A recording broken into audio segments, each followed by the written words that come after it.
راځو د پاکستان او د افغانستان په قضیه کې پاکستان په یو مخمسي کې قرار لري او مشکل دا دی چې اوس چین دا کړی دی چې ایران خو پاکستان خو په ظاهره دا خبره کوي چې موږ د ایران د خلکو دوستان یو او هغوی سره همکاري کوو نو چین ورته ویلي زه ایران سره کومک کوم او دا کومک باید د پاکستان د لارې نه د بلوچستان د لارې ایران ته داخل شي او ایران اوس پاکستان دا منې کولی نشي که دا نه منې کوي او چین د ایران سره مرسته کوي او د پاکستان د لارې نه کوي نو پاکستان خامخا په ستونزه کې لویږي په هغه ستونزه دا ده چې امریکا ورته وایي چې ته ما سره یې که د چین سره یې ته ما سره یې که ته د ایران سره یې او دا ویلی نشي چې نه زه د ایران او د چین سره نه یم که دا یې وایي چې زه د ایران او د چین سره یم نو امریکا ورپسې کوتک راخلي او که دا د امریکا خبره مني دلته چین ترې نه فاصله اخلي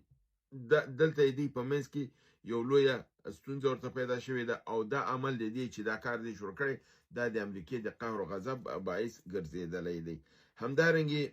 چین عربستان او امریکا درې ملکونه پاکستان غواړي چې په یو ډیپلوماتیکه انزوا کې او هغې دلیل دا دی چین د ده بابت نه دا کوي چې وایي ما دوی ته د اوربند په هکله د افغانستان سره وویلې چې د په افغانستان باندې بریدونه مه کوه او اوربند وکړه د زما خبرې ته اعتنا نه ده کړې په دې اساس باندې غواړي چې د پاکستان نه خپل دغه لرې کړي ځکه چې د اوربند خبره چین ورته کړې وه هغې نه ده منلې چین په دې بابت نه په غوسه کې دی